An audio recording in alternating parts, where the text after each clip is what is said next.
Welcome, Ira. Hi, Karen, again. Yeah, good to see you. I'm Yeah. really excited today to talk with you about the pros and cons of capitalism. And in preparing for this, so I started to think about why it is I want to talk about this. Because usually on the meaning code, I talk about science and physics and philosophy and things like that. But I'm very interested in the nature of reality and our place in it. And I see markets as exposing a particular aspect of reality. And that's the aspect in which I'm very interested, which is human action. And as you know, last week I did a discussion with Chris Arnade, who wrote the book Dignity. And that brought up some questions for me. And so I thought it would be great to pick your brain on the whole issue of free markets and choice and all of that. Does that sound like a good path? Yeah, I mean, it's something certainly I'm extremely interested in, but I have to have a major caveat. I'm not an economist. I'm not an economic philosopher by trade. I've never taken a course in economics. I have read quite a bit in economics, but also I would say in a particular school of economics. There are several schools of economics. The one that I am particular to for many reasons is the Austrian School of Economics. There's not so many Austrians in the Austrian School of Economics anymore. It's mostly in America, I would say, these days. But it's not in the mainstream of economics. So you have to go to certain isolated universities to find that being taught, as opposed to, I'd say, the vast majority of economics. Economics is taught as called Keynesian economics, or say Chicago School economic monetarist type theory. Now there's like modern market theory, a new sense of economic theory. There's like the Piketty book that came out, a couple of years ago that took the world by storm. So what you'll get from me is my view of more this Austrian view. It's more of a free market approach, but there are definitely very different methodological senses of that approach. And from an amateur. That's exactly why I'm talking to you, because yeah. Back in my younger days, I did quite a bit of study on Austrian economics, but since my brain has gotten filled up with a lot of other stuff, I don't remember everything. And I noticed that you write a lot on this, and so I thought you would be a good one you have it sort of ready at hand. So I picked up a little tickle in my throat, so I apologize. Before we get started, I thought it might be good for those who haven't heard you before, because the last time you were on was quite a while back, if you could just explain again how it was you first got interested in Jordan Peterson. Well, actually, this follows somewhat from my interest in Austrian economics. There's one blogger who has now actually been quite a bit in your corner of the internet, somebody who goes by the moniker the Bionic Mosquito. And he's sort of an amateur, but again, written much about coming from, say, a very libertarian sense of society as a goal and morphing into investigating that aspect, coming to the sense of you need more than the non-aggression principle, which is sort of the basis of libertarianism. That is nonviolence, and then we arrange our society based upon that. And so as he's gone through that process over now a few years of investigating that in his own way through various books and his own writing and trying to think that through, he's come to a view that there needs to be a cultural sense of liberty that needs to go along with that more limited non-aggression principle to have a truly free society, in liberty and with respect for others. And it's through Christianity, especially, that has been built in the West. And so from that, there was at some point, when right at the time when he was starting his biblical series, is either he put in a line there or one of his commentators mentioned Jordan Peterson is starting a series on the Bible. And I'd never heard of Jordan Peterson before, but kind of clicked on it and started listening. And so my first Jordan Peterson experience was the biblical series. And I wrote an article about that, specifically in the sense of Peterson's, what I thought, coming from a psychological standpoint and academic standpoint, of taking the Bible seriously, which I would say is something that has not the case, certainly in economics or certain basic social science, that the Bible itself as some writing and as a, one of the things that really struck me about that was that this was a record from prehistory. There's very little you could say, well, what were people thinking about in prehistory? And somehow through those thousands of years, it's distilled in the Bible as one aspect of it, beyond any kind of, say, theological or divine revelation.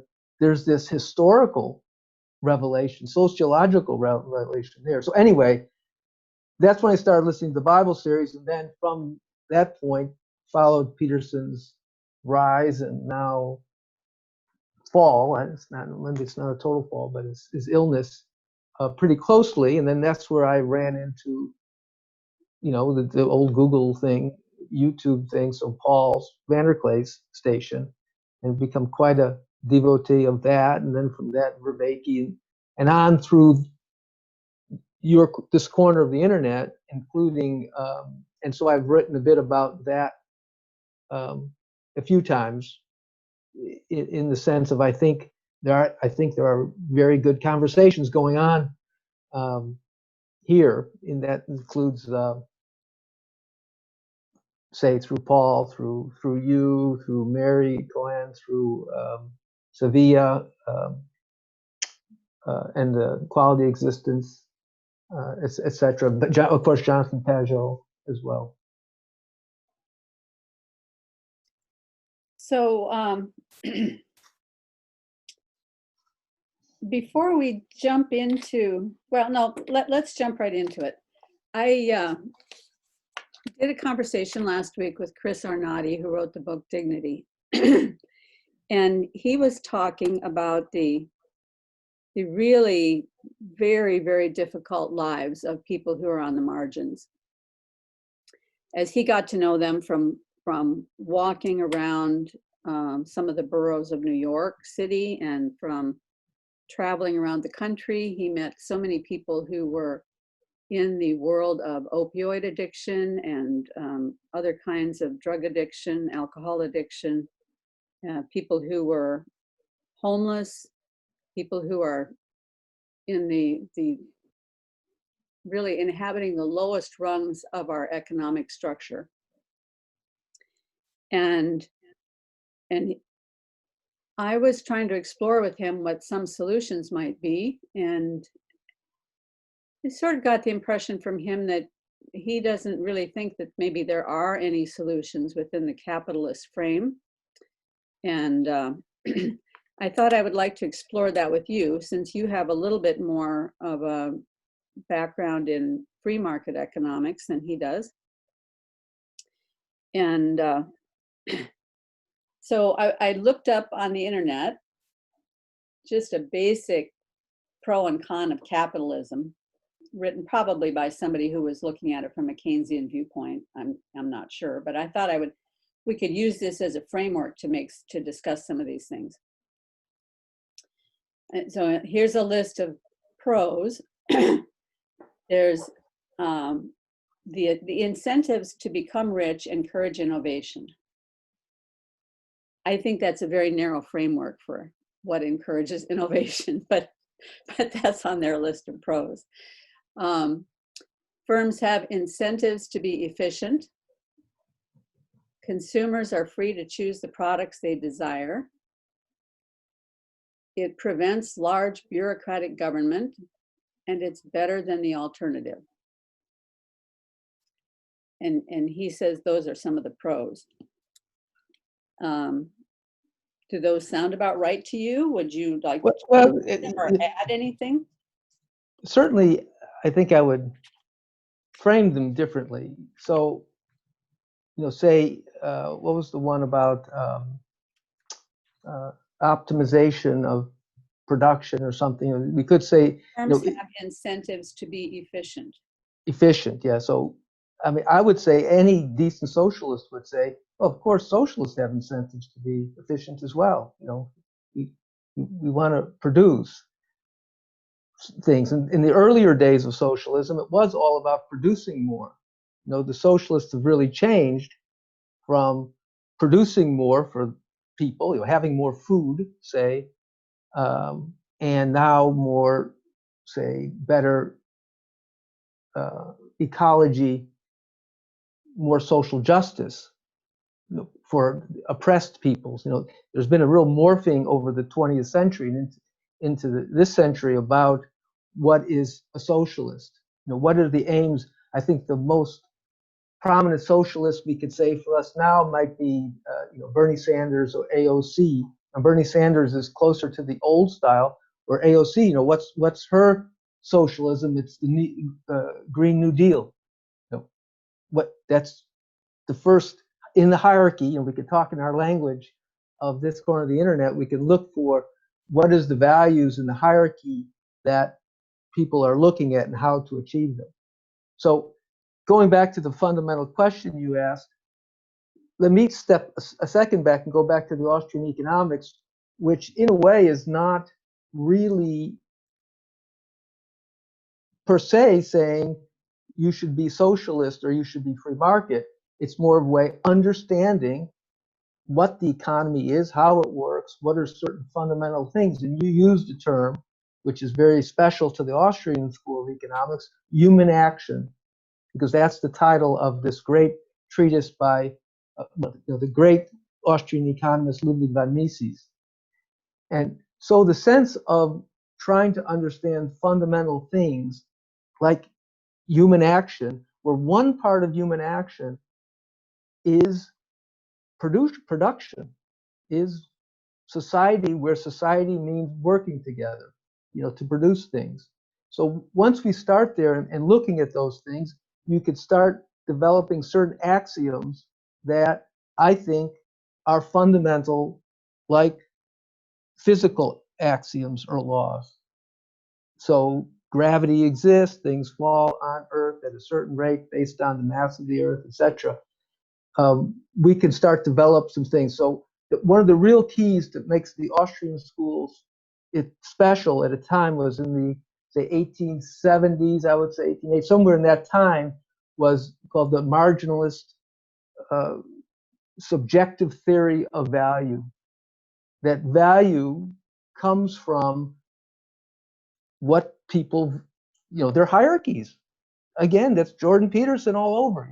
What do we value? Do we value somebody who can score a lot of goals in soccer, or do we value somebody who can teach in kindergarten?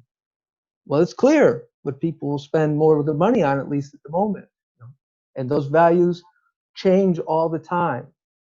And the sense of how you can make things more efficient and produce what people value, the only way that can happen is through the exchange of information, because production is complex, which is another fundamental thing we can talk about.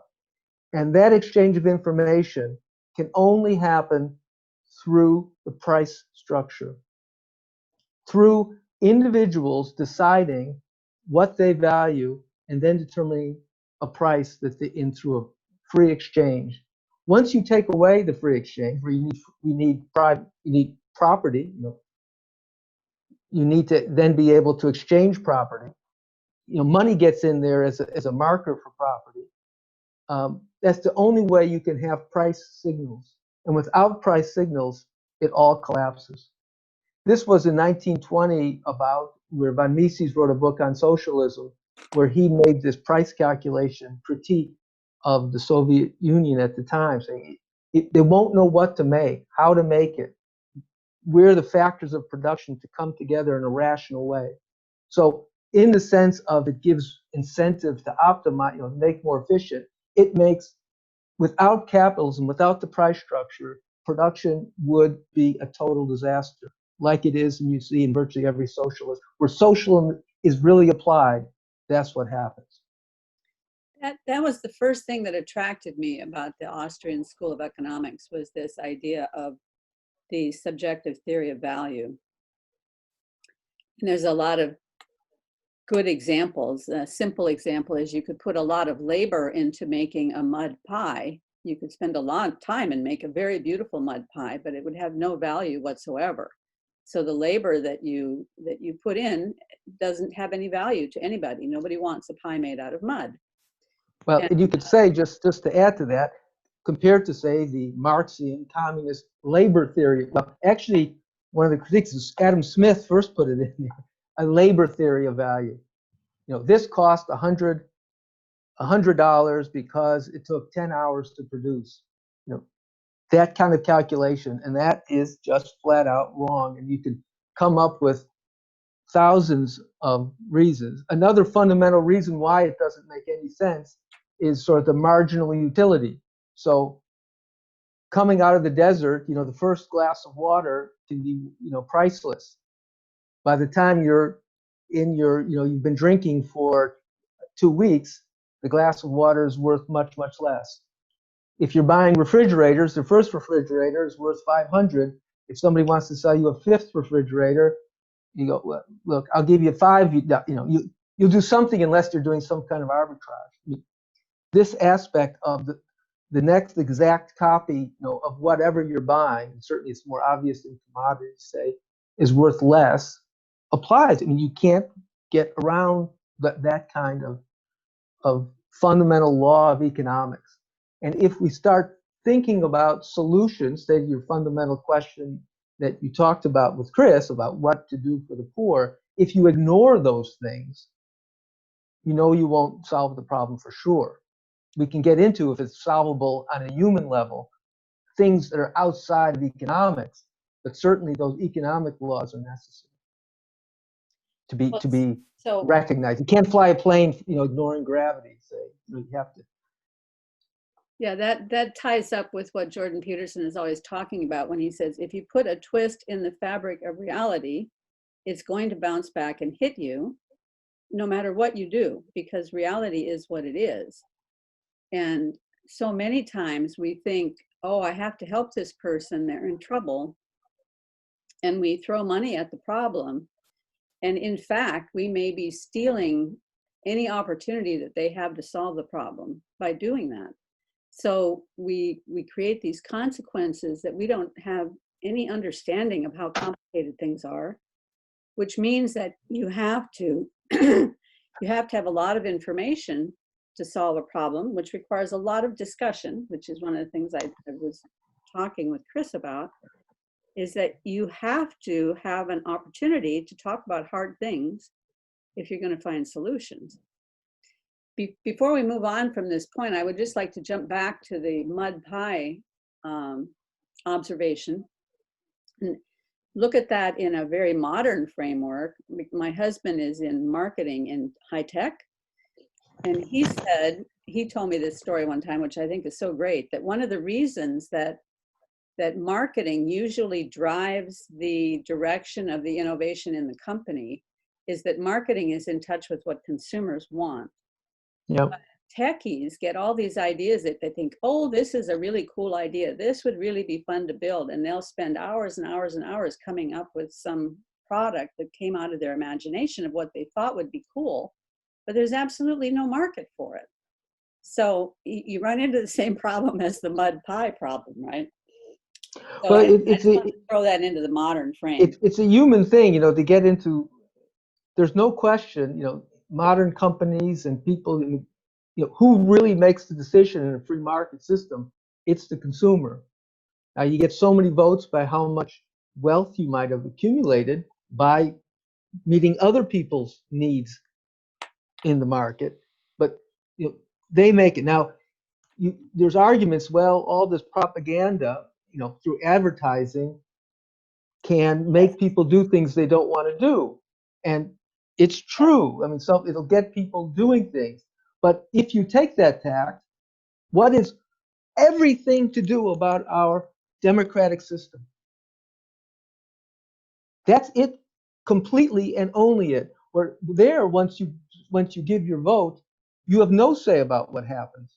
As a consumer, you may try a product and they may be still working on you, but you can quit using it. And certainly there's lots of great examples. One of the things I remember was New Coke. And they had, Bill Cosby, millions, New Coke, and it just collapsed within weeks. The classic Coke was back on the market. And I don't even know if whatever happened to New Coke. I mean, there's certainly the example of how, the Edward Bernays, the mass control works.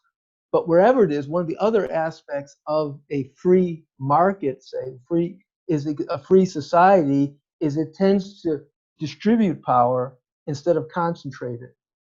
So those fundamental problem of people trying to control others through propaganda, I think, are less likely to succeed and succeed on a more narrow plane than in a society where all the power is controlled centrally. And those same techniques are used. And those techniques are used with the threat of violence as well. And then we can get into, if you want, again, some of the aspects of modern society with major corporations and government, et cetera, where those fit into what would be, I would call, a free market society, where these things are blurred. And this, I think, gets people thinking in very different ways about what they're calling capitalism versus calling socialism versus calling whatever we have, et cetera, and trying to pull that apart. Well, one of the things that I see happening in our world today that really, I can't think my way through this by myself, so that's why you're here. So we have the problem with the consumerism, which obviously has gotten out of hand, but in a sense, COVID made a hard stop, right? I mean, I certainly don't shop anymore, except for what's absolutely essential. And I don't get online and scroll through to see, oh, what can I buy? What can I buy? Where, in the old days, if you were walking through Costco or Target or someplace like that, and you went in for one or two things, you might walk out with 5 things just because you saw them, small impulse buys. But there's hardly any impulse buying going on right now because of COVID. So people are going to discover, I didn't really need all that stuff.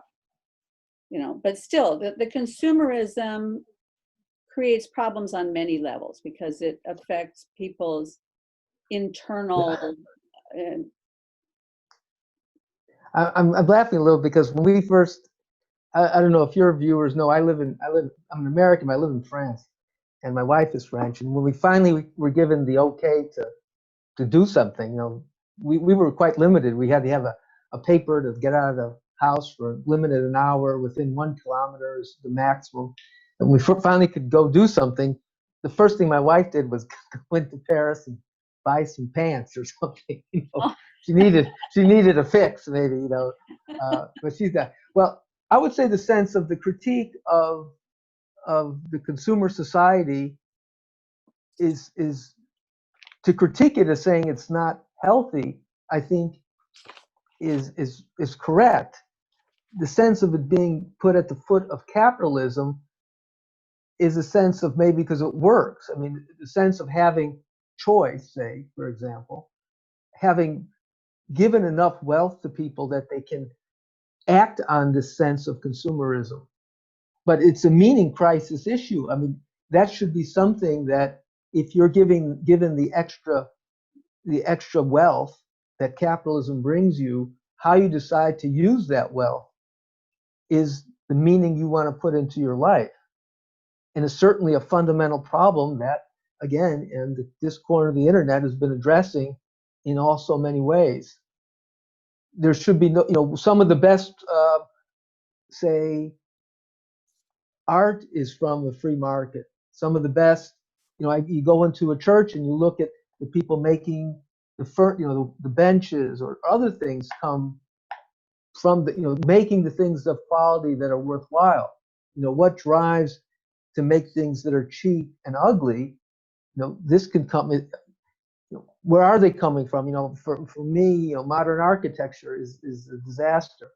Now, who's paying for those buildings? Certainly, the Soviet architecture was bad, but it's not even as bad as now. What's going on?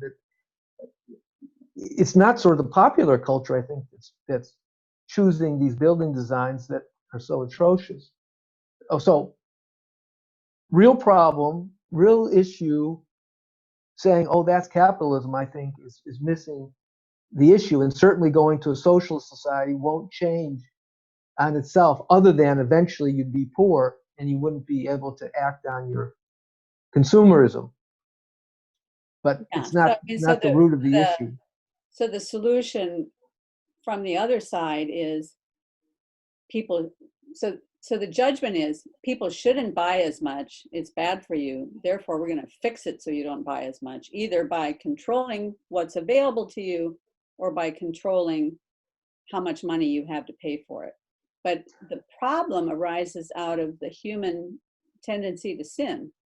It doesn't arise out of the system, whatever the system might be. That human tendency to sin is always going to be there, which is the main reason that I was attracted to Austrian economics in the first place, because Austrian economics explained a mechanism by which sin can be controlled. This sounds weird, but sin can be controlled by sin. It's almost like chaos can be fixed by adding more chaos, or because my greed, if I want more money for my product, and you're not willing to pay that money for it, my greed can't be satisfied by trying to sell you something at a higher price than what it's worth. My greed can only be satisfied by producing something for you that you want to buy at a price that you want to pay. And your greed can only be satisfied by finding something at a price that you're willing to pay. So, the greed conquers the greed, so to speak. Yeah, I mean, it's something, that's sort of the Adam Smith, through the interest of the baker, we have bread.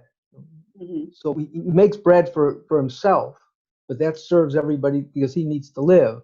I think putting greed into it is certainly not necessary to explain the market. There's certainly people who are greedy in the market. There are people greedy in socialist societies. There are people greedy in every way the sin exists.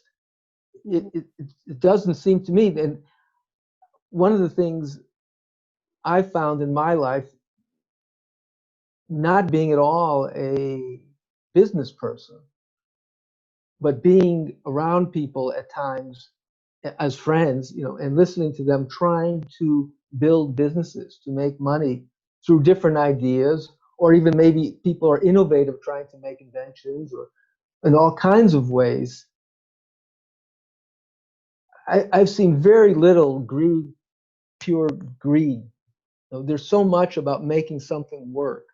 And people who say, like my friends who run a great bar, it's more, they make money, sometimes very good money, but it's a matter of loving this thing, and it's very human, dealing with all the employees and the customers, etc. And that's where you're really getting the real sense of the market. So Mary Cohen's been doing this distributist aspect, and that sense of a flat kind of production. Well, we get into those details of what about that makes sense, but there's certainly at that smaller level, there's an aspect of production, say, or giving services that is really human. Now, there's another problem that comes up in our modern society as organizations grow. And I can talk a lot about this from my own experience. I worked for a large corporation. About once you have size, certain fundamental problems arise. Now, that happens in large corporations, and but it really happens in large governmental organizations, worse than in corporations that serve customers.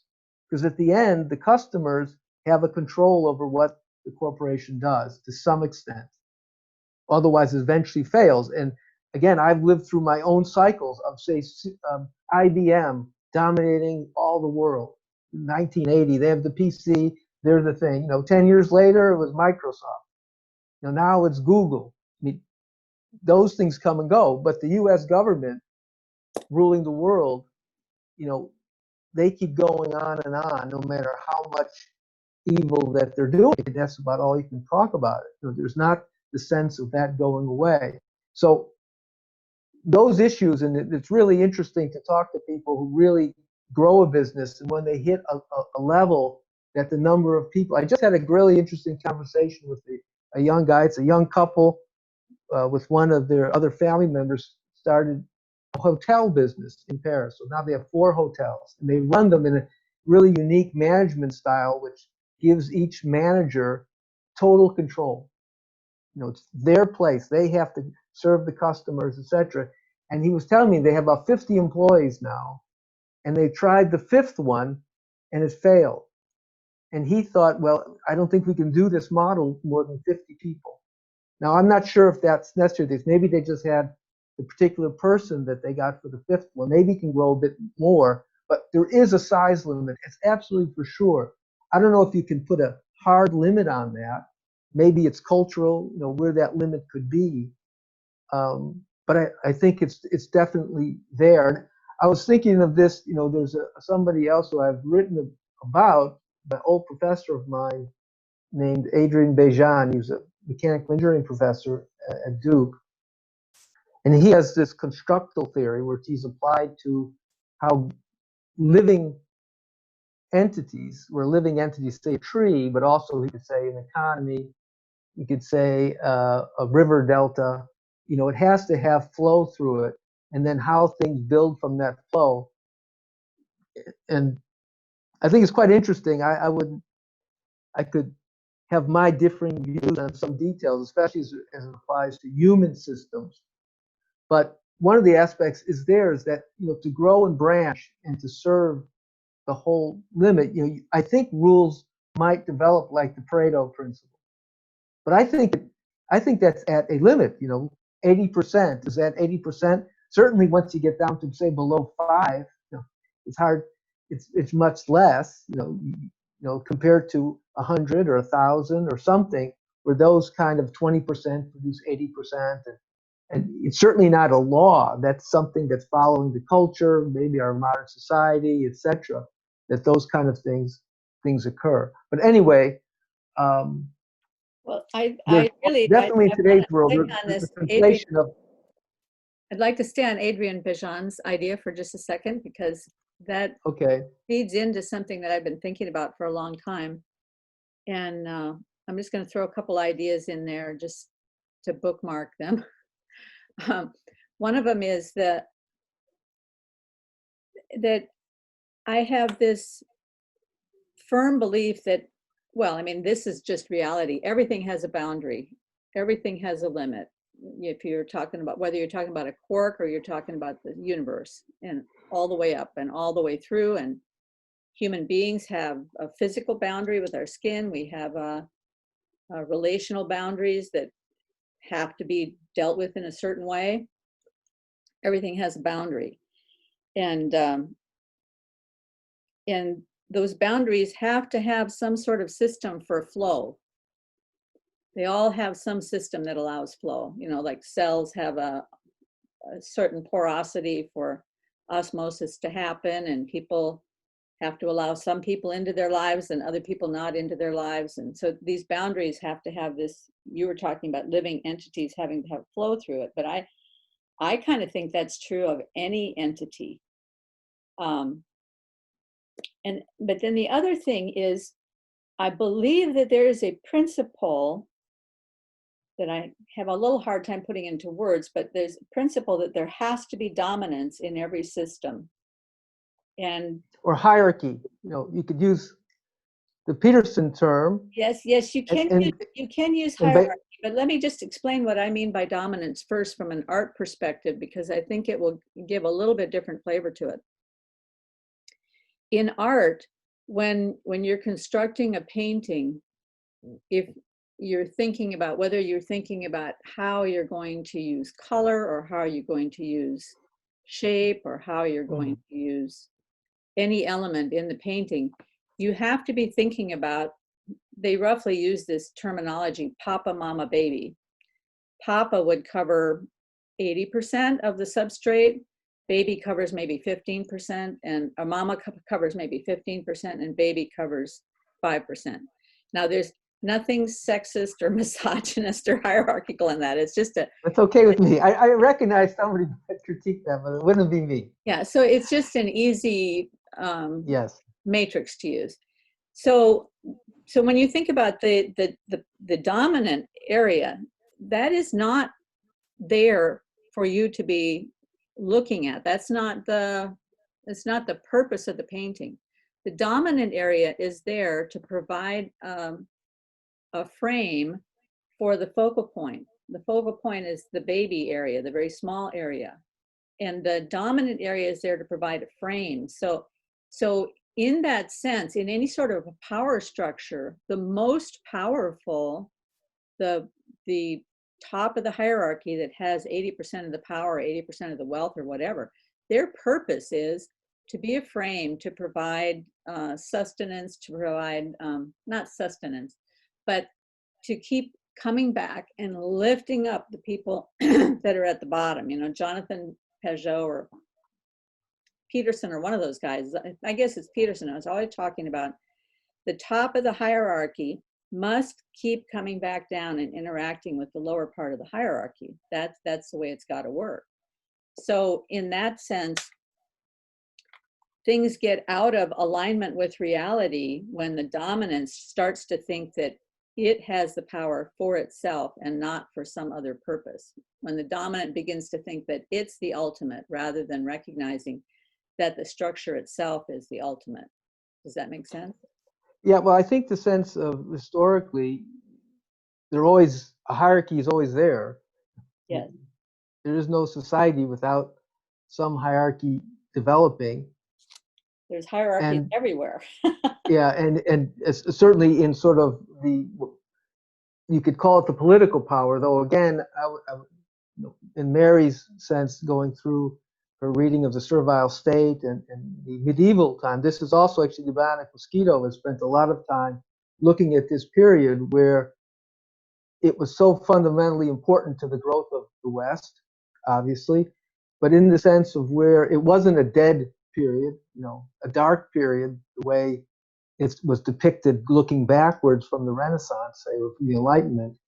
And one of the things there is that the political power had something that they had to answer to. If they didn't, they did have a problem of if they were then renewing below, they could lose communion, say, with the Catholic Church. But there were also other centers of power there to distribute it among, like, the free cities, the guilds, etc. It was a much more distributed type of power structure that I think was renewing. And it was interesting, what might have caused it to end. When we finally have the Reformation, which you say is a hard end to it. But before that, maybe 100 years before, was the Black Death. 30, yes, 50% yeah, that was a big part of it. Of the people. There was constant, say in Europe, again, we're talking about for hundreds, thousands of years, be it the Crusades was a slight output of power, but Mongol invasions, the Mongols were like sent into France in the like 15th century, I think. I mean, really late. There was certainly the Muslim invasions into France that was stopped at Tours in the 8th century. So they were, and certain was they stopped at Vienna was in the 17th century, even where the Turks were invading. I mean, to make it work, the battling of all these things, finally overcoming that, and then the building up of Western power, you could say, that was only relatively recently in historical terms of, say, starting in the 18th, say with Columbus and after that. So I think going back to the sense of, what is the hierarchy, maybe what are the boundaries, how they have to live. There's certainly a decadence in the upper reaches of power that then causes them to collapse. So in the French Revolution, maybe in the Russian Revolution, maybe what we're going on right now, we certainly seem to have an elite that is deaf to a large part of the people in the Western world. So that's in France with the Gilets jaunes. It's in the US voting for Trump. It's in the UK with voting for Brexit. And maybe it's going to continue. Right now, we certainly seem to be at a very difficult point. And there's a lot of, bad things that could happen. Maybe something good can happen. But those issues are all there. And all of them, I would say, are a part of capitalism, because capitalism, say, or our market economic system as it exists today, is part of all those issues. But I would say not the most important. I would say the most important part is this conversation in this corner of the internet with the meaning crisis. With proper meaning, we can run a free market capitalist system, I think, in a positive way. Without a proper understanding of the world, that's not going to work. Where I think socialism, I think in any understanding, it doesn't work. I think it goes against fundamental laws. Say, we could just talk about the aspect of the information flow necessary for pricing. You won't be able to produce anything. That'll collapse. So we have some mixed things, where there's like a parasitic aspect. I think that's more of what we have now on some part of where there is a free market that's producing. But as that parasitic part grows, we'll eventually fill that in a large way, where we might have real shortage of things. The word parasitic, are you referring to like cronyism? Sure, that's part of it, and it's all the sense of where the amount that is based on the government taking wealth and using it for whatever it values compared to what people value, that's all parasitic in my view. Could you give an example of government taking wealth and using it for what it values rather than for what people value? I would say the most important now would be the empire. You mean using the military to increase our power in the world? Yeah. That's trillions and trillions, not to mention all the evil it's been doing. Mm-hmm. So here's one of the places where I'm trying to tease out how the cronyism affects ultimate consequences. And the thing I've noticed over the last 20 years or so with the growth of Facebook, Amazon Network, Netflix, Google, what they call FANG, with the growth of FANG,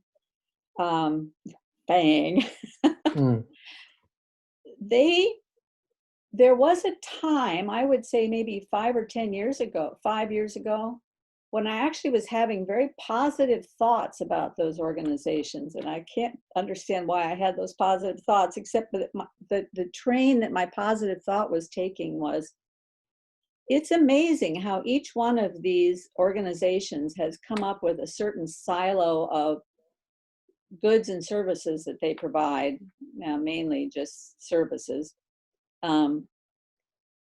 And they're each unique in what they do, and they've conquered the market. They have 100% of the market share, each of them. So, I mean, they're totally monopolies, and yet they've never been treated like monopolies.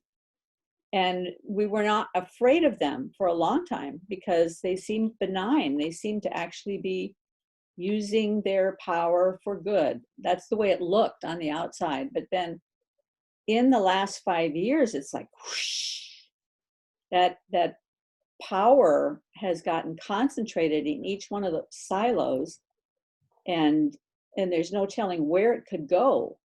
Now, is that a natural consequence of unbridled capitalism, or did that occur because of some aspect of this parasitic thing that you were talking about, either cronyism, people getting in bed with government, or government making choices about how to regulate or not to regulate in those industries? How did that happen? Well, this is a really, really, I think, important question. It's an aspect of history to try to understand what happened, and in history is, boy, you can go down a lot of questions about how to understand history and what's going on with it, and who writes history. And this is a big conversation that I have some thoughts on it, but again, I'm not an expert, and say, with the way, as every individual, we need to make those judgments about how we think about things. So, as an example, and this was a little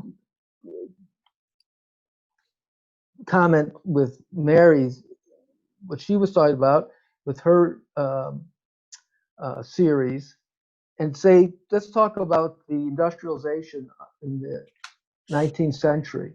So a story, a narrative on this where you really need relevance, realization, etc., all these things come to play, is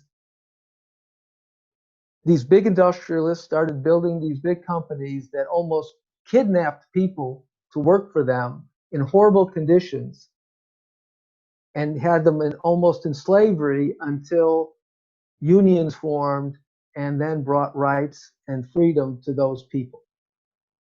Right? That's a narrative of that.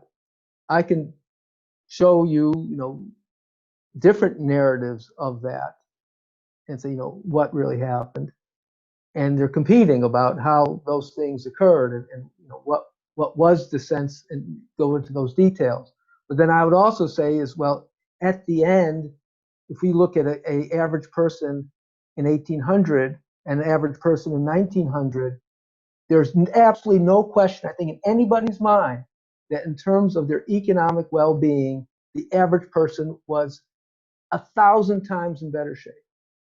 Was an average person had more wealth than, Louis XIV, who was crapping in the hallways of Versailles because he didn't have running water.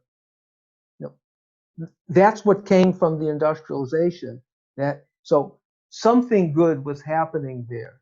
It's like what Mary was talking about was, say, what is the competing narrative? I mean, I don't want you to leave that other narrative out there without at least explaining the competing. Well, the competing narratives that, the free market industrialization and capitalism was what was necessary. So, what cured disease? It wasn't vaccines. It was clean water and sewage control. What are the, how do you make that for lots of people? You develop the industrial, and I would say the industrial solutions came before the science. Well, people were making steam engines before the thermodynamics. Kidnapped? Well, again, I would say, it's like, are the people coming to the, living 10 in a room in a Paris apartment being kidnapped? Or do they think they see a way to get a better life? Was life back where they were in 1800 on the farm so wonderful, that they would make this a decision to leave, especially if you have, the farther down people, children, to say, well, okay, we have enough to run the farm. So one of the things that's, keeping track of these, Malthus wrote his theory, I think it was about 1820 or 30. So there was a time when the population was growing, and said, well, what's the excess population? That Dickens talked about in The Christmas Carol. Well, if you're excess, like now we have somebody saying, your activity is not essential. Well, based on who? Your excess. Well, to me, that would be a reason to go to the work in industry. which again, even by the sense of it was by our standards, very, very horrible working conditions, say. But I think being on a farm by our standards would be horrible working conditions. So well, I think it was more voluntary than not. Let me be a little bit of a devil's advocate here, because there was one aspect of, not sure if it was industrialization, but I think it was, which did sound a little bit like kidnapping, and that was the company store. People would get paid, and they would allow them to build up debt at the company store, and then they would have to keep working until they paid off the debt at the company store. And that's one thing is, I think I would say is, for almost all of those kind of questions, at least I try to be my own devil's advocate. I want to be able to make the case better than anybody I'm talking to about, what do you think happened? So I was ready to leave it at just negative case and not say any of the positive case in that sense. But how do you get past that to two narratives or multiple narratives? There are some things we can look at and say, as much as I can understand, certainly something happened to make there's running water for virtually everybody in our society. Say, go to England, which is the real birth of that, versus 100 years previously. So there was something that was good. I would go to another one of these cases, like where, and I sat in on a course on medieval history, and it sort of starts off the first chapter, here's Rome and the problems, and then you're in kind of this society with serfs and everything else, and there's nothing there talking, well, how did they go from an economy based on slaves to an economy based on serfs? That's a huge difference. That's a real fundamental thing. And I mean, I think there are ways of trying to, I think because of Christianity, that's the start of it, that an individual has a meaning. So there are things that we can try to get through and understand, what is going on, but it's not so simple. And I think that's the sense of when you give this, well, here's the narrative of something 100 years of human history, which is so complex, and here's my 2 minutes or 2 sentences describing it. Well, that's not enough. The historian has to be making a narrative. Again, we can go back to the relevance. That's how I'm saying that right. Relevance realization. This is history making. There's a million facts. How do you pull it out to make a story that makes sense? Was it every single person said, I can make my life in the big city and go to the factory? Of course not. There's, if they're humans, there's lots of bad reasoning. There are greedy people. There are greedy manufacturers. There are other ones, the economic reality of how do you produce more? How do you learn what's dangerous? We go through this all the time now. Is a mask protecting you or dangerous for you? I can find you plenty of science that certainly, I'd say way more science of how it's negative or non-effective than it actually helps you. What you see at the end is, well, psychologically it makes sense. We have to pull together a society. That's about the strongest reasoning you can find about everybody wearing a mask. So, but okay, maybe, that's, you're trying to make a tough decision in your mind. Okay, that's being safe than sorry. But pulling it all out, even something that's going on now, sometimes historians have information that everybody doesn't have that makes it more make sense, but it's always this kind of where to make sense of those things, and then adding maybe some fundamental facts. There's a couple that come through in history that just, really go, wow, that really makes a difference. And does everybody believe that's true? So one of them was, and I read this in from Belloc, Mary's writer, and it was, Alaric was the Visigoth leader that sacked Rome, in the 5th century. And this is this big thing, the Visigoths sacked Rome. Did you know that Alaric was a Roman general? He wore Roman clothes. He He was a general in the Roman army. That to me flips the whole thing. It's not the barbarians coming across. It was this decaying society where, what happens in decaying society? You have a military takeover. How often does that happen? So there are a lot of these things that we can look at in terms of the economy, and I forget where we were in the train of thought about. Okay, well, I got a couple things to get us back there.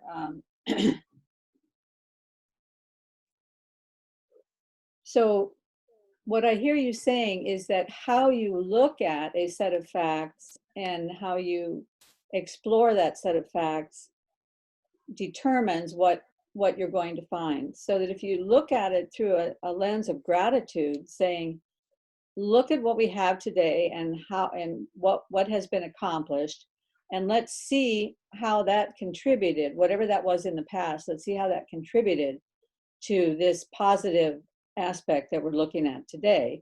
That's going to be a completely different lens than looking at it through the lens of, we are so morally superior today that we can look back on decisions that were made 100 years ago and look down on those people and say, weren't they evil monsters?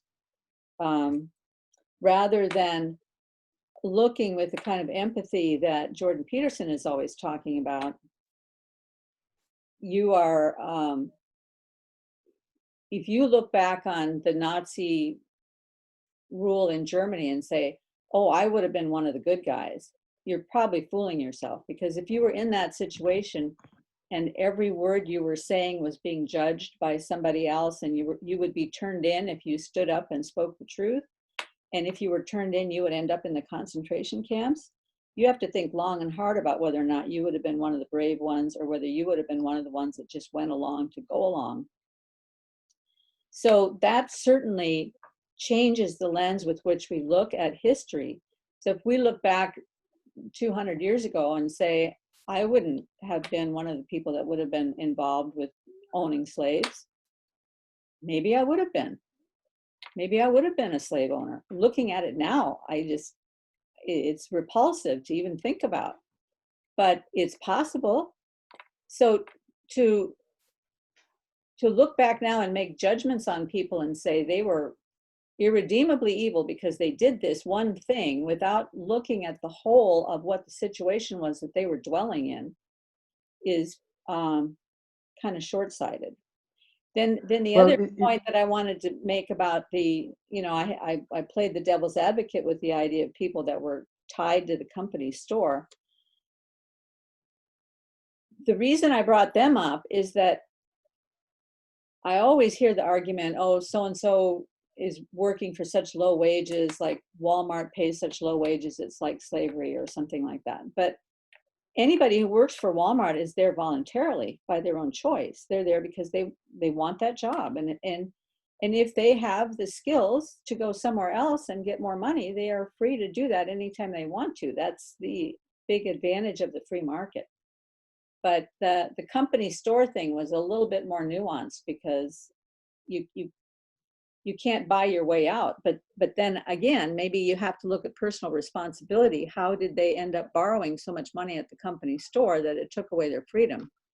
So we could say is, certainly you would get pushback. I think Mary said, respond to my, what is real choice? But I think as a Christian, we've got to believe people have choice. I mean, otherwise, forget it. There's nothing there. Even in the worst circumstances, there's choice. So the choice about how you make an economic decision, it's not easy. When you get more and more difficult ones, I think we're going to see that with everybody coming forward after all this mess we've been through. It's going to be becoming, much more difficult in terms of how we make those choices. And again, who's tied to the company store? I mean, go look at how much debt everybody has. In universities, you can't declare bankrupt, from your student loan.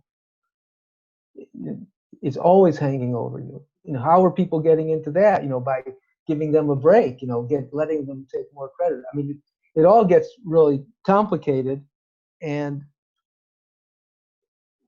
to look at each one and try to understand in certain circumstances. If somebody brought me evidence of a company that, say, used violence to get people working for them and then use violence to keep them working for that company, and companies doing really bad things, well, one is most of the time I see that through the government. That's where we were going to. I think the size of these corporations, that's where we lost track. To get back to that, I'd say I would not be surprised to find it. So it's when we talk about the bigger narrative, where were we 2,000 years ago, 1,000 years ago, today, where are we going? We have such a short attention span. So New York Times wants to take us back to 1619, but well, maybe we need to go back farther. How long has slavery been around here? And who's been slaves? Thomas Sowell has a big book on that. I mean, it certainly was ubiquitous. And who stopped it? Christians being Christian. That's without question. And they were mostly white, so okay, how do you untangle that calculus of who's guilty and who's innocent in life? If we build all our society based on resentment, just as this you or I were resentful to somebody else, we know we have evil in the world. I mean, it's getting past resentment is almost like what we need to be doing on every single level. Now, exactly how you do that, I think exactly what we were saying before, you don't start by only looking at how you've been, your ancestors were treated unjustly. We have to start look beyond that. Certainly it's not to forget that. Certainly, one is not to keep doing it. But that aspect of making our whole society that way is bad. But let me get to that one other historical item, because specifically, how does it get to these big corporations seem to be running the world? To some people, running the world more than the government. And I think that is a really interesting question. Most people understand that history, and certainly the popular history that's taught in schools, is that the corporations grew through the 19th century, became really powerful until reformers came in, created laws, government agencies to regulate them, to then make them under control and make for a better society. An alternate history is that those companies, some of them, as they grew, wanted to take over more of the market, but the competition was always too strong to take over the market. A very classic example is the railroads. Those were very powerful people. They kept trying to make, what was the name of the organization of companies, the trust, a trust in railroads. They kept trying to corner the market.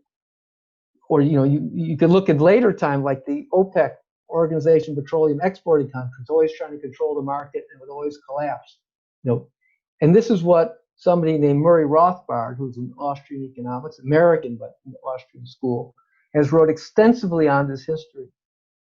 And for example, in the railroads, they were not able to capture the market until the creation of the Interstate Commerce Commission.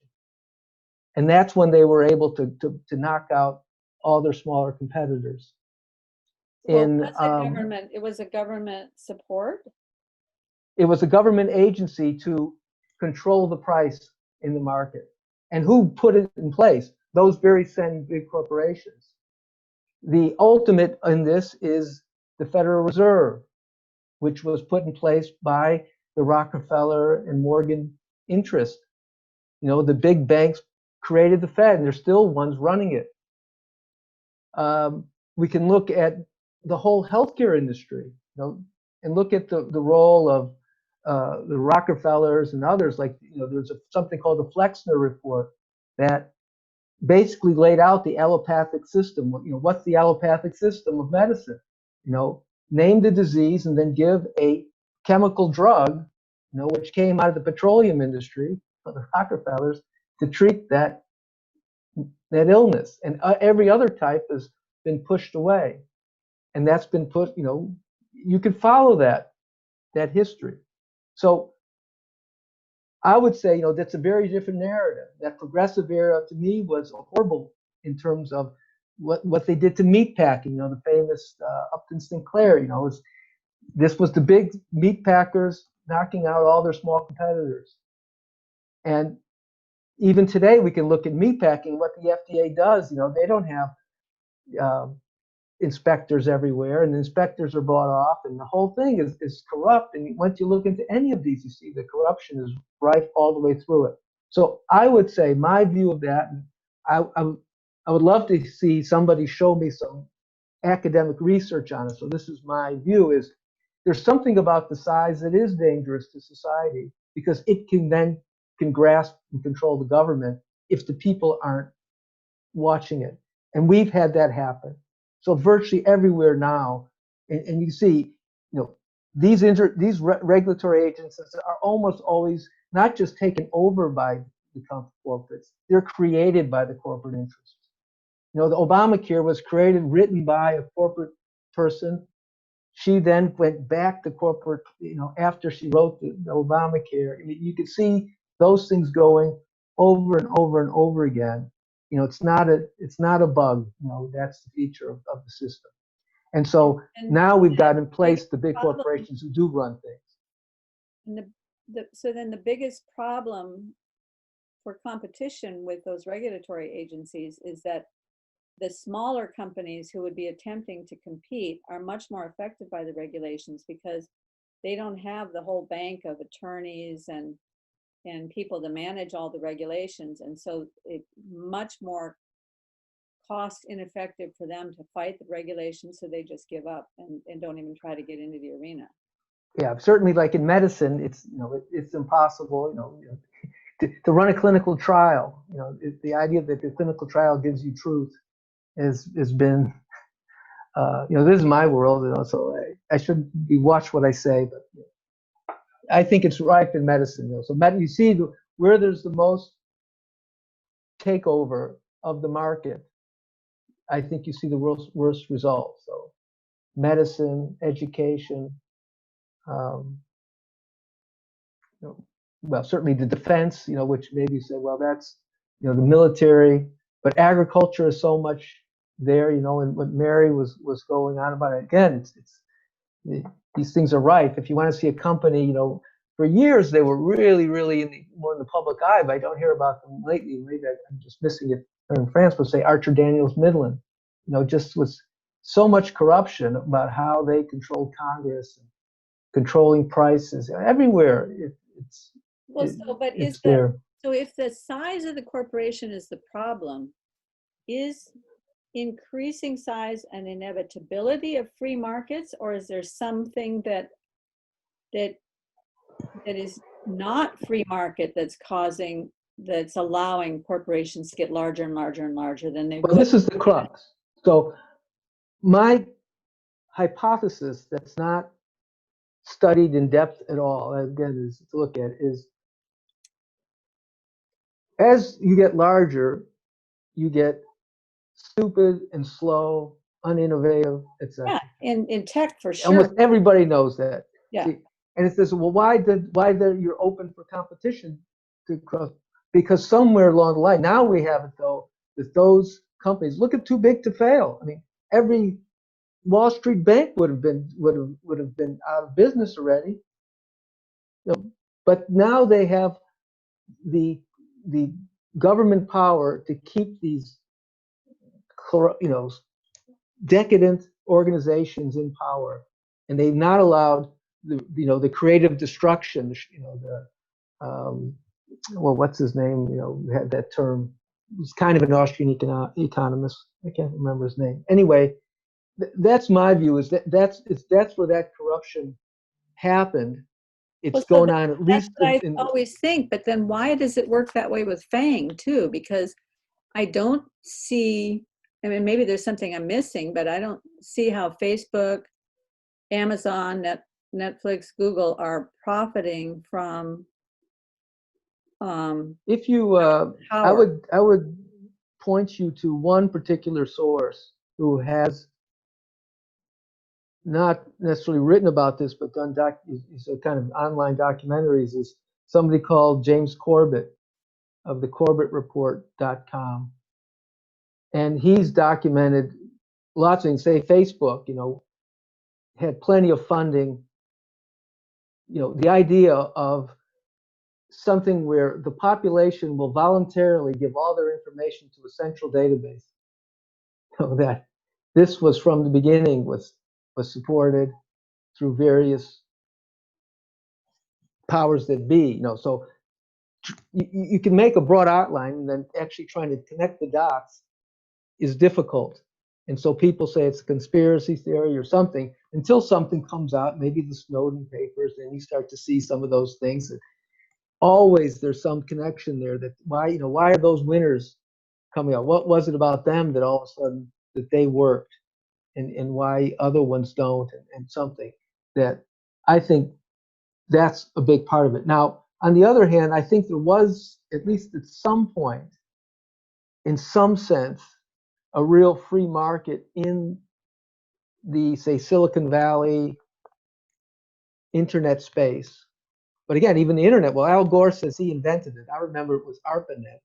It was at first a government plan, government thing that then was, at least at some point, had some real freedom to it, and still does. And there still is an exchange of information that was never possible before, but also, it's this kind of, is it this freeing up of information, or is it the implementation of a Big Brother type of a system? Well, it seems to be some of both.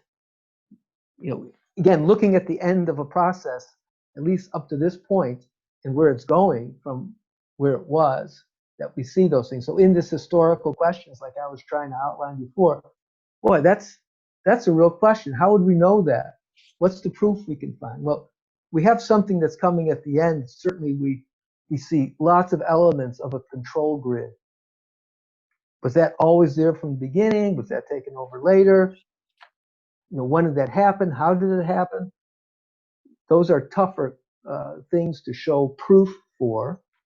I think some people have been looking, say Corbett, I've seen a lot of his video presentations, and I think he makes some compelling arguments. I would say they're not definitive, though.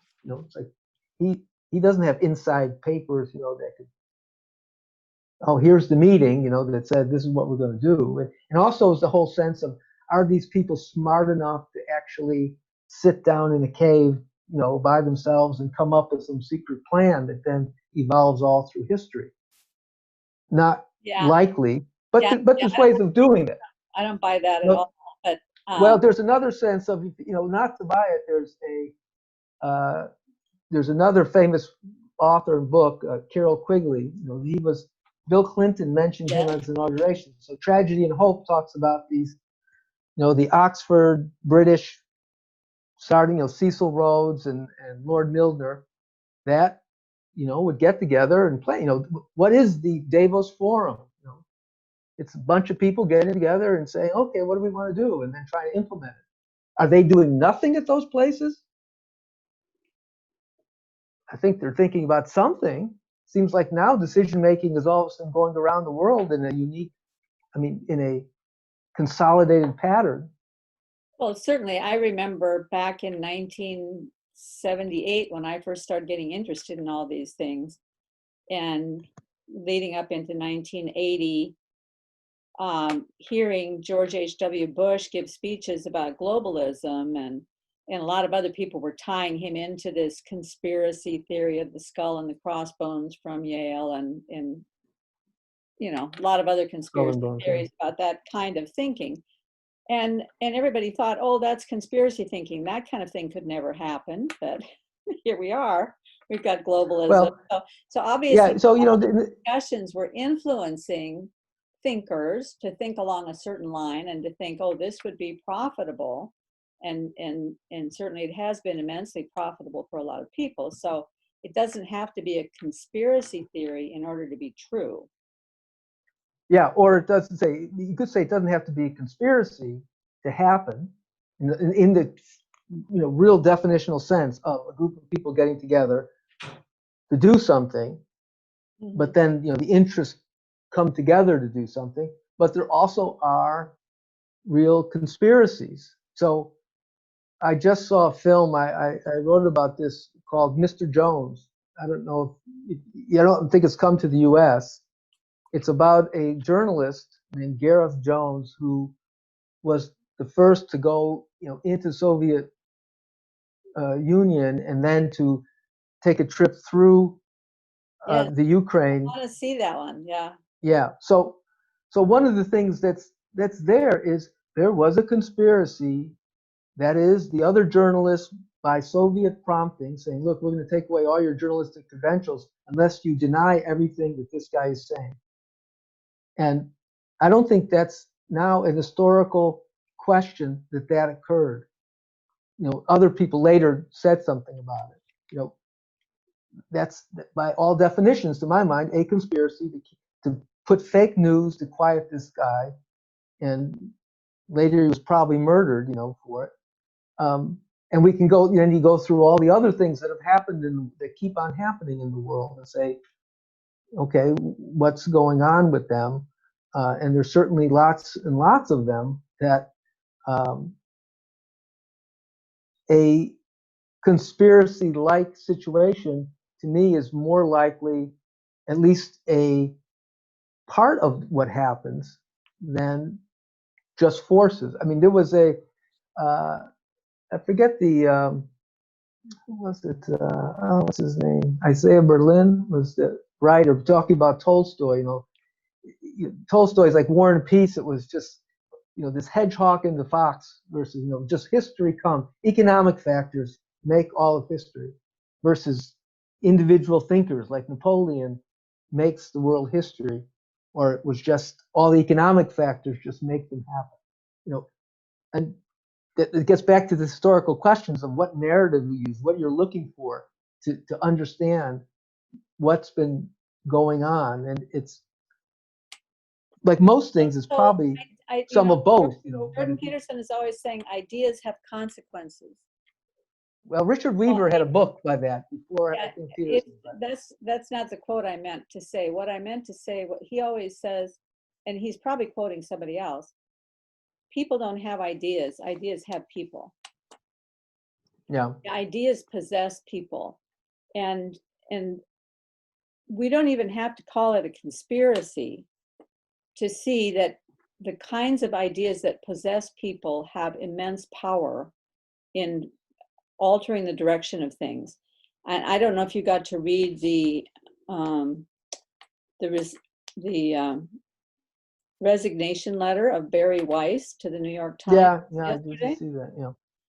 And what she lays out there as the set of ideas that is possessing the journalists of the New York Times is, I mean, it's not something that we didn't know, but she lays it out in a very clear fashion. It's undeniable, and it's undeniable the impact that it has on people who might think another way, and it's undeniable in how much valid information is prevented from getting out to the public, and how much information is being skewed in order to present a certain point of view, which is exactly what happened with Gareth Jones. I think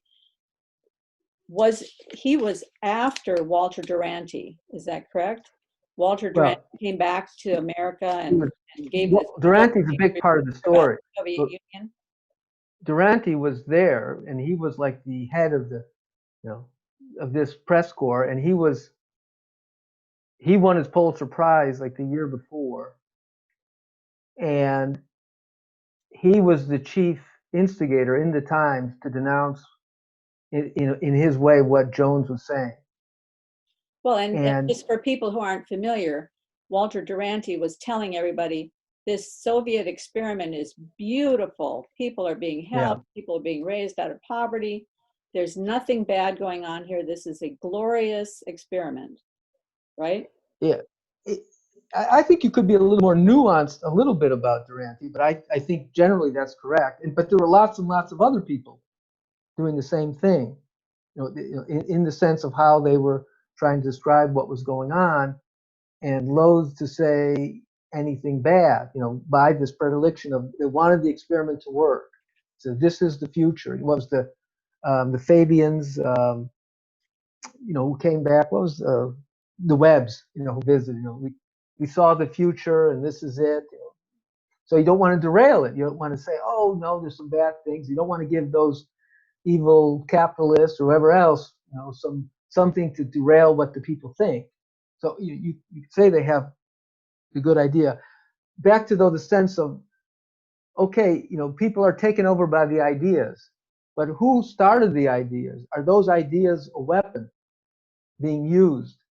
In the case of today, there is a Frankfurt School. You can look them up. You can look at their theories and what they wanted to, Mark Hughes and others, about what they thought should be the way to take over society, in a sense, to change the culture, and you see if those things are being employed. So, you have something today, you have something 50 years ago and 60 years ago, and you can follow in between.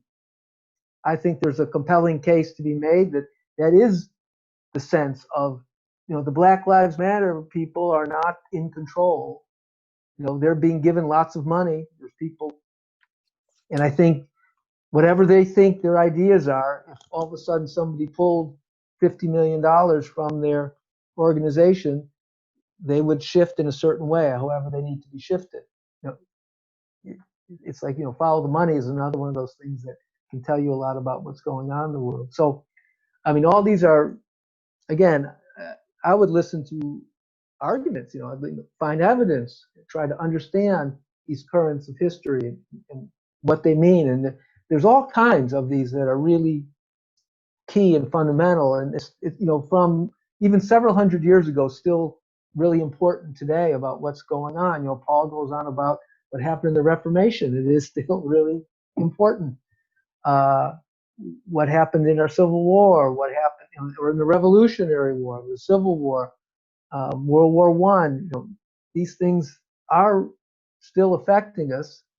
The ideas that's built on them from there, the narrative, again, Pajot, everybody, that sense of narrative, the story. What was your conversation with Chloe Valdary. Valdary, what's the narrative? We need that narrative, and certainly the people who want to control society, and that certainly those exist, well, they develop their narratives, and then they use them, and then they teach them in the school. They want to control the school. This is the narrative you're learning. Yeah, that and that's what it gets right down to, is the problem with education. First of all, there's not enough education going on in the schools, so people aren't learning all these different nuances of history. And what history they are learning is now being fed through an entirely different lens of resentment and anger. The whole Howard Zinn People's History of America is just built on resentment. And resentment opens up a whole box of all sorts of evil things that pop out. It goes back to the garden. It's funny because my wife once asked me, I'd like to, I like, and she's kind of more left wing, sort of more typical Parisian kind of person. And I suggested to her she reads Howard Zinn, even though I disagree with most of it, because there is another sense of that. There's the other narrative of American history that came through, say, the neoconservatives more recently, even Obama. We are the city on the hill. We're the special people. We should decide what happens around the world. And boy, I could go through a couple of hours of destroying American history as something as a positive experiment.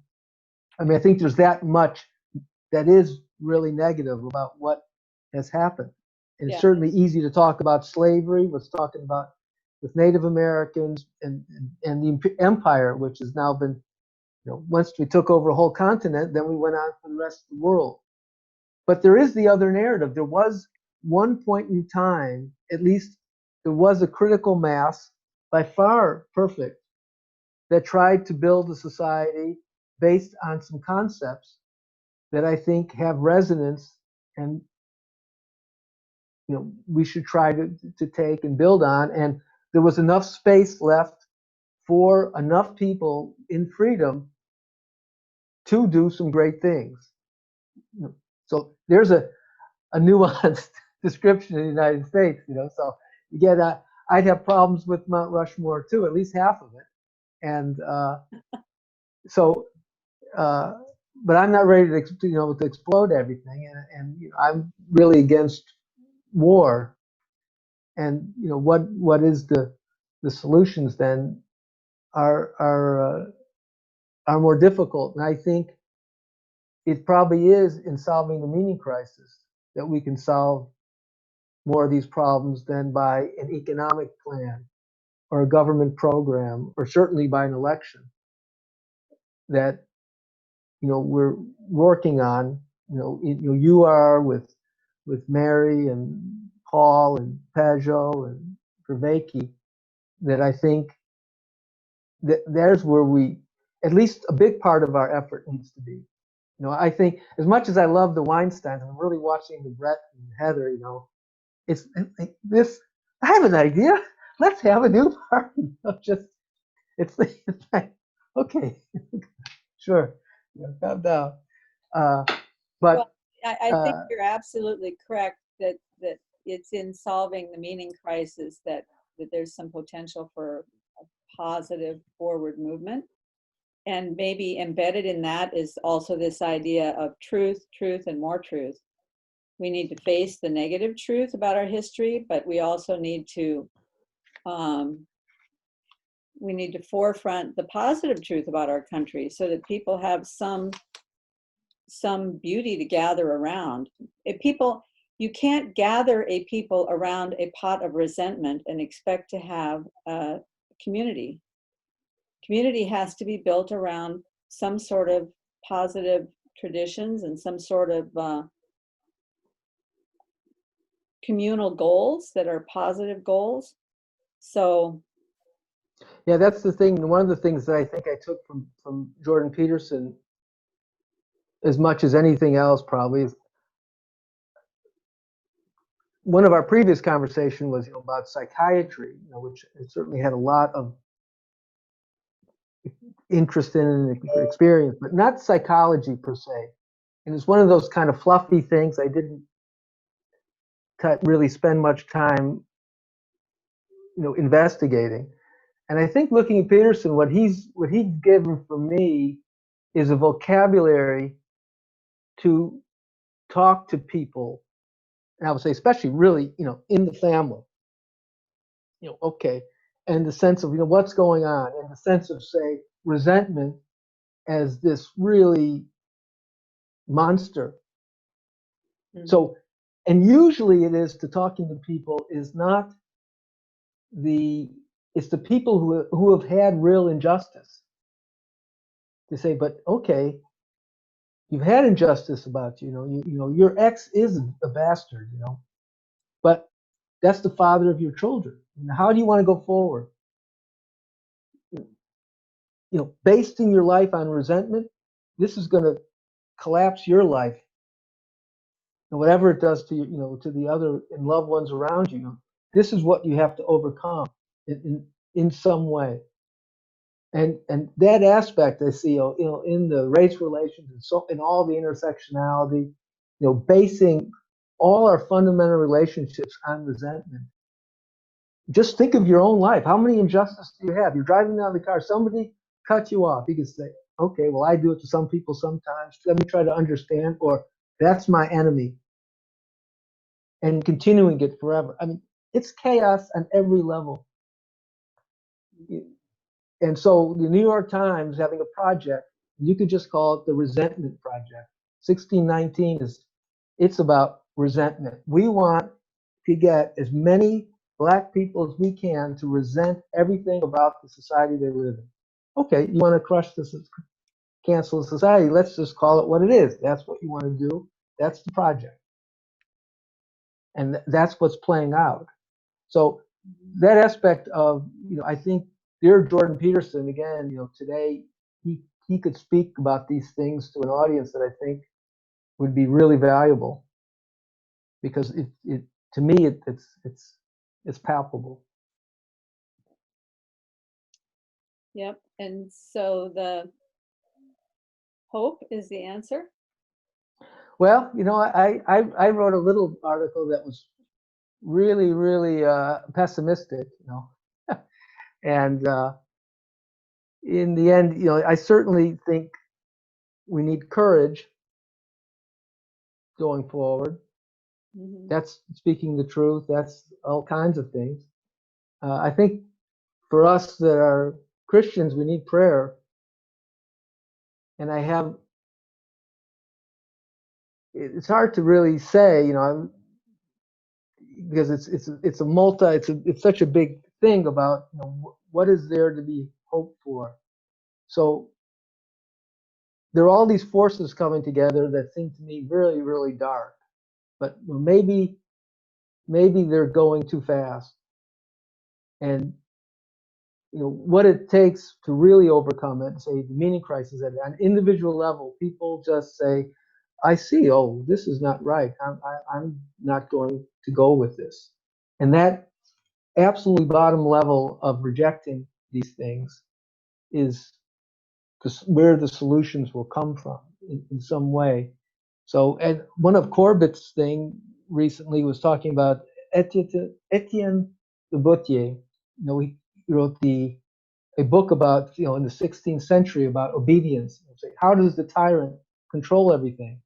It's because, sort of the emperor's new clothes type of fact is, everybody just keeps going along with it. Well, one, it just stops. Enough people sort of say, okay, I'm not going to follow along with this narrative that I've been told over and over again. It doesn't follow the reality that I see. I mean, one little one, I don't want to get in going on one of the rabbit holes of, say, COVID, but up till now, I do not know anybody personally that's been hospitalized, Mm-hmm. let alone dying, let alone going down the street and pointing at every house that's had a death. Now, how that's my experience. What I have to be is to believe in a narrative that's being told to me to follow everything else that's going on, because it is not my experience. So, this is the sense of what is the experience of race relations? What is the experience of the economy, how it's working? So, Trump's narrative was the greatest economy ever. The stock market is again a new high. And there's like tens of millions unemployed, businesses failing, etc. I mean, so where is the real reality? What narrative?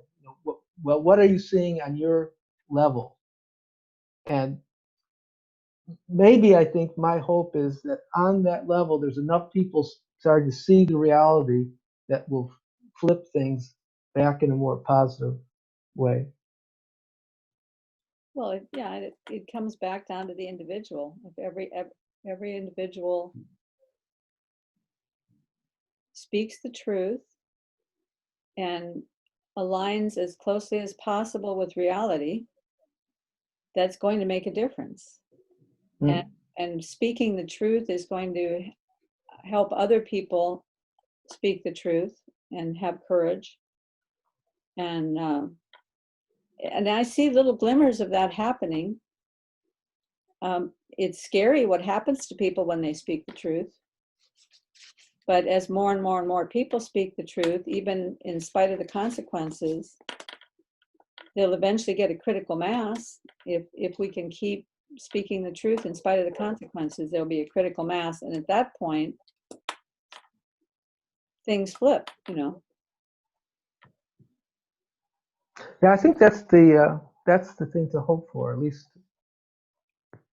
I'll be looking for those signs, hopefully. And it's try to be convincing for people that I know, but I would say I don't feel I'm so successful. I normally, people aren't ready to be thinking about things in a different way, and they tend to take, I would say, the narrative coming down to them, and the one that's, if they feel a threat if they go against that narrative. That Well, so one of it's the things a I tough, heard tough recently that thing. I thought was really interesting was an article by a hostage negotiator about how to help someone who's trapped in a false narrative get out of the narrative.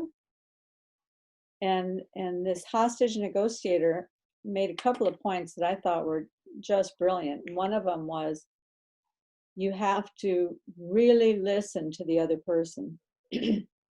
Give them a chance to explain their narrative.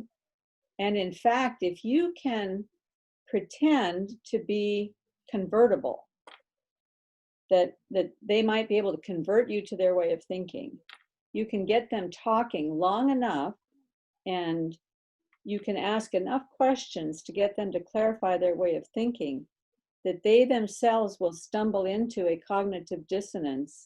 And that's the moment when they might, wait a minute, is that really what I believe? Because people often don't really explore what they believe. They just accept it as a package, and then they speak out of that package that's been handed to them because it simplifies their lives. But if they start trying to explain it to somebody else in a positive light, even strong manning their point of view, they will hear themselves thinking it, and they will have to think, does that really make sense? Because Yeah, they listen to you say it. If you say it to them, they're not going to listen, because right away they get flooded and all their defenses go up. But if they hear themselves saying it, they're like, huh, yeah, that's I right. see that certainly is the approach, in the sense of like a Socratic, building questions to a thing. But the sense, what's disheartening is so many people seem to have incredible ideas that are incredibly dissonant, but seem to hold them anyway. Well, but that's the point. You don't try to ask them questions to get them to think differently. You're asking them questions so that No, you I really I understand what. understand. Yeah, Yeah. it's Yeah, just and that they're so, so right, dissonant. because I'm not good enough to ask those questions in a way that doesn't sound manipulative. The only Yeah, question I ever ask is, "Oh, tell me more. yeah. No, Tell me it's more." that's why I say it's not so obvious, um, how to be doing that even on an individual level is the point. Even people you know quite well, Yes. at least if you think uh, that what an interesting thing for myself is this whole period of during the COVID about what was happening, and with my wife we often disagree about some the things like we're listening on TV, but you can see some things that were pretty obvious in France in March and April. um, the government spokesman was saying, masks are not critical because they didn't have masks. And then by May, June, it's imperative you wear a mask because now, this was and just that sense of remembering, say, well, isn't this what was said? I mean, so how did that science change? And, that starts, well, what is the science?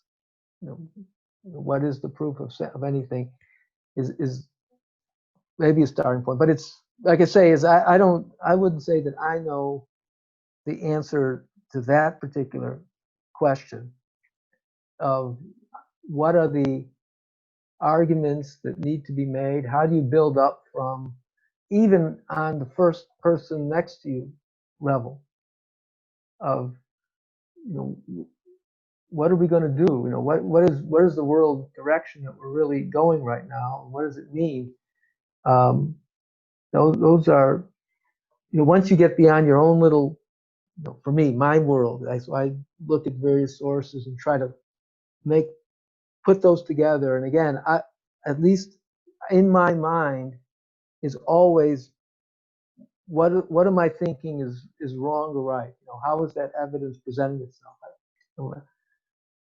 I write scientific papers, where I try to make a case about, well, this is what we found, this is what we think, this is how we found, what are the methods?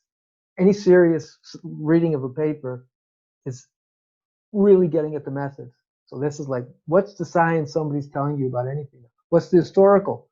Why is that narrative true? What's the methodology you came to understand this particular thing?